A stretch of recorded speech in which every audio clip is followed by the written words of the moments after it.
Assalamualaikum warahmatullahi wabarakatuh. Saya Rizka Fajarwati dengan NIM 401180-300 dari kelas Ekonomi Syariah semester 6. Matkul Manajemen Keuangan. Dari kelompok 1, saya akan membahas mengenai materi manajemen kas. Untuk pembahasannya, yang pertama kita akan membahas mengenai pengertian dan ruang lingkup manajemen kas. Yang kedua yaitu budget kas, dan yang ketiga yaitu tahap penyusunan budget kas. Untuk pembahasan pertama yaitu pengertian dan ruang lingkup. Untuk pengertiannya, kas itu sendiri merupakan alat pembayaran yang siap dan bebas untuk dipergunakan guna membiayai kegiatan umum perusahaan. Kas itu sendiri terdiri atas saldo kas atau cash on hand dan rekening giro. Sedangkan bentuk kas yang biasa digunakan yaitu uang tunai, deposit, money order atau cash bond, dan lain sebagainya.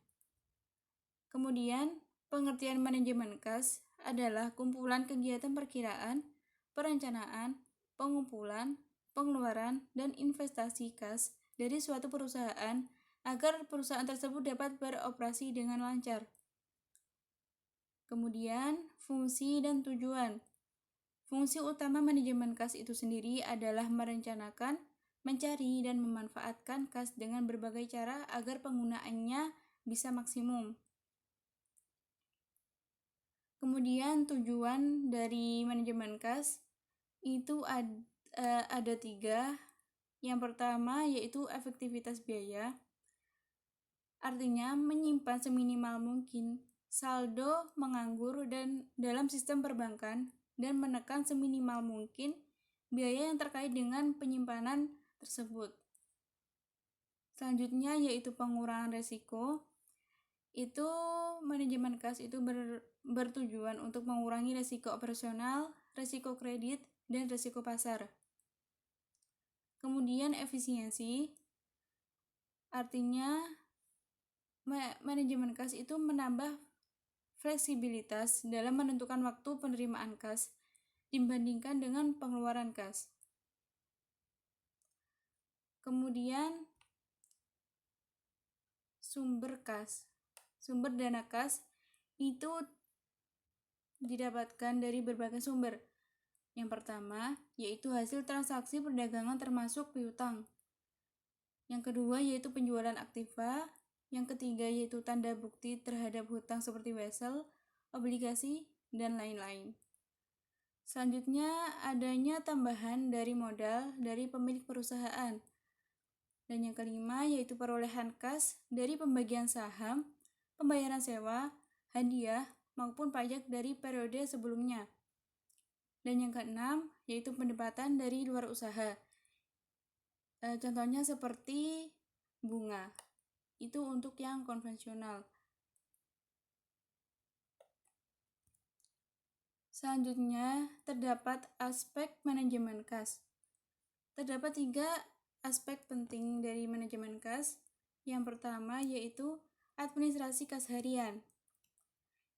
Itu suatu tertib administrasi penerimaan dan pengeluaran kas serta saldo kas akhir, sehingga bisa disiapkan laporan kas akhir yang up to date, yang bisa memberikan informasi tentang struktur penerimaan, pengeluaran, dan saldo akhir kas saat diperlukan.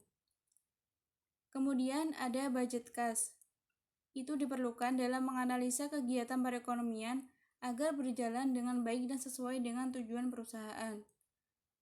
Dan yang ketiga yaitu persediaan besi kas.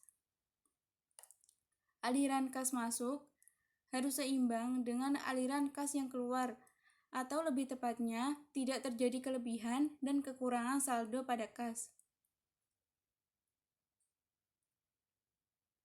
Selanjutnya yaitu budget kas. Pengertiannya, budget kas atau anggaran kas itu merupakan anggaran yang direncanakan secara lebih namun terperinci mengenai kas dan juga perubahan-perubahannya dari waktu ke waktu selama periode yang akan datang.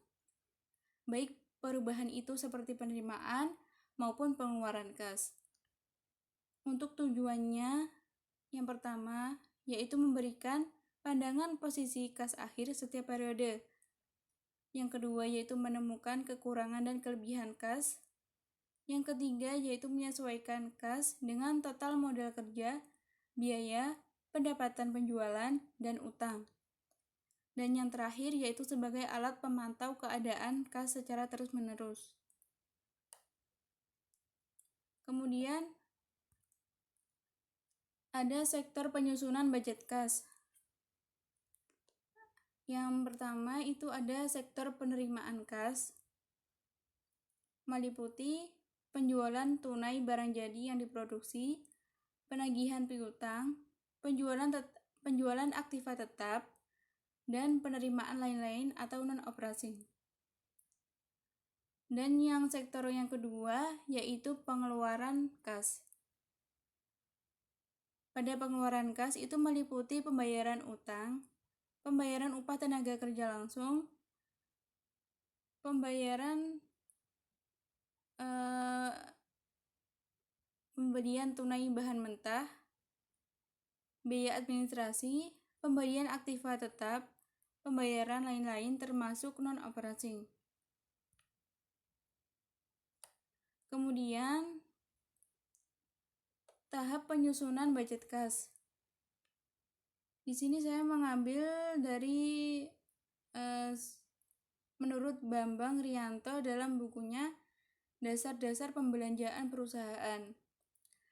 Menurut beliau, itu penyusunan anggaran dapat dilakukan melalui beberapa tahap.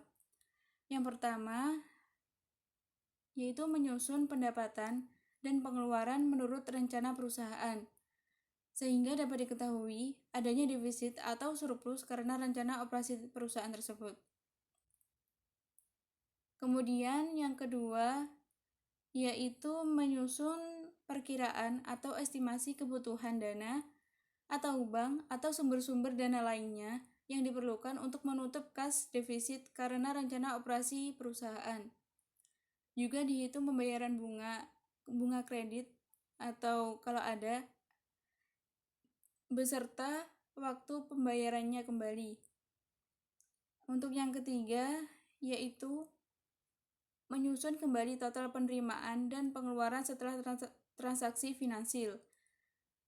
Jadi, anggaran kas yang final tersebut itu merupakan gabungan dari transaksi operasional dan transaksi yang menggambarkan perkiraan dan pengeluaran secara keseluruhan.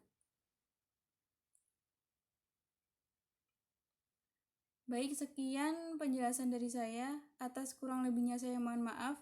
Wassalamualaikum warahmatullahi wabarakatuh.